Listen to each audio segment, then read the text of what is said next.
Sometimes players can be so convinced that they are the hero when actually they're the villain. Over this series, we've watched a paladin lose his divine powers, beat civilians into joining his militia, and justify it all as saving them.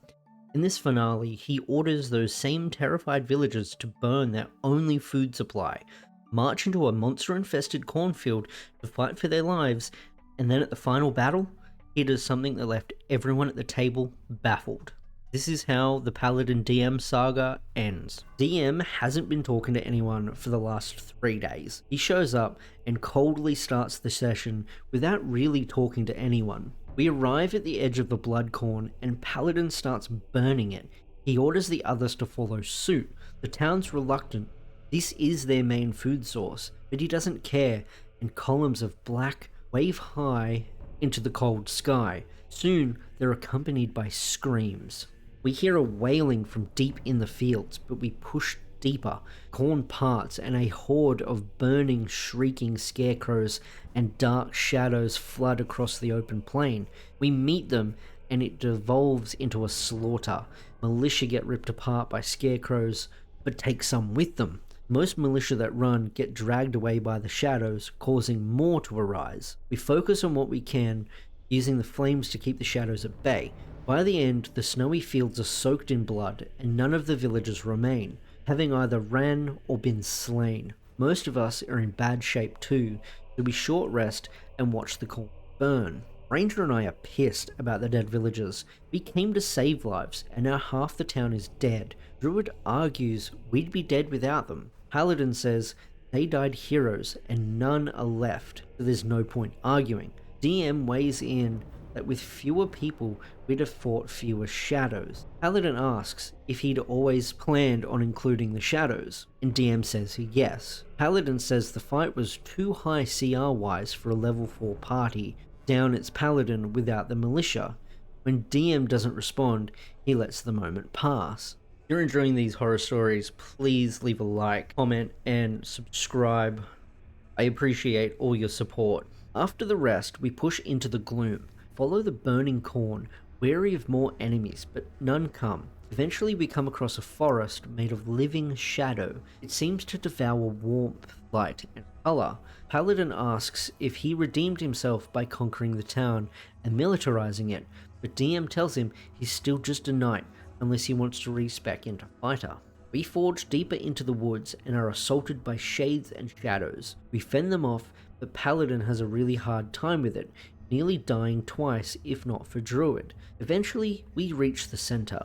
We find a frozen grotto lined with ritually aligned corpses, thousands of them, and find great carvings pulsing with dark energy. The Druid does an Arcana check, and supposedly these runes keep this place somewhat connected to another plane that's consuming souls stay and grow in our world. Paladin insists we must destroy them. When Druid tries, some massive Slender Man looking thing stops her magic in its tracks and speaks to us. It offers to let us leave the domain and return us to the mortal world if we leave a party member behind. We refuse, and Ranger gets off a sneak attack, starting the fight. It's a fierce battle, and we start immediately getting our asses kicked. Just standing near it passively kills us with necrotic, and its hits are devastating. When it lands a blow on me, in spite of using shield after rolling a 10, Paladin says we can't kill it and to target the runes. We can't kill it, we can banish it. Ranger tries, but on its turn, it paralyzes him and tears into his life force all in one attack, and still takes a swing at me after. Things look even worse as ads start to join the fight. The DM casts Daylight as a Hail Mary, but it just pisses the thing off and scatters the ads. I use Burning Hands on its towering form to distract it, and it knocks me into death saves. Paladin gets between it and me and challenges it, saying that it feeds off suffering and fear, and while it may break his body, it'll never break his will. This gets its attention, and it uses an action to just royally screw his soul. Druid reses me, and we start again on the runes. Lucky rolls and a few more go down, leaving just 2. Paladin fails saves and suffers multiple permanent stat decreases, but he keeps insulting the monster. It crushes Paladin into a bloody necrotic pulp in its grip and hurls him into the ice before turning back to us. We nearly lose, but in the end we destroy the runes, and with a howl, reality starts reasserting itself, violently tearing away at the realm around us. The creature tries to take us with it, and Druid nearly dies for the third time, saving Paladin from its clutches as it's sent screaming back to its own realm. We all sit around as Paladin lays dying. We were out of resources to heal him with. His chest was an open cavity, and he had half a dozen bloodless mortal wounds where his flesh dissolved into oily smoke, and his spirit with it. Then the DM speaks. You've vanquished the evil at a heavy cost. Paladin lays dying, but the gate is closed.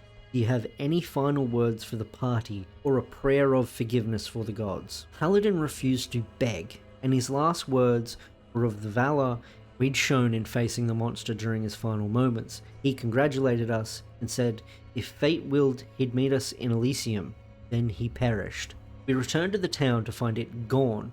We'd been thrown to a whole new part of the normal world, and our characters decided now's a good time to possibly retire.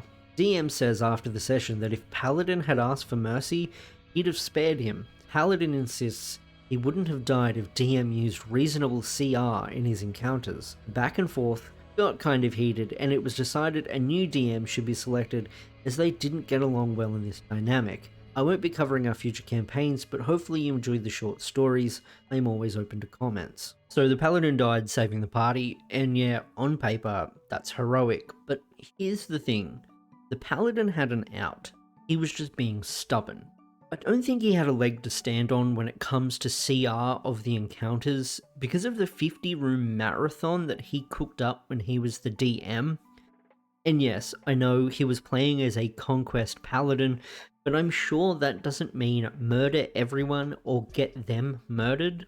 But here's what this story really shows. Good intentions without self-awareness are more dangerous than outright villainy. A hero's sacrifice means something when they've learned and grown. This was a martyr who learned nothing, and that's the real horror. Not the monsters in the dungeon, but the player who had every chance to course correct and just didn't. This is the end of the Paladin DM Saga. Thank you for watching.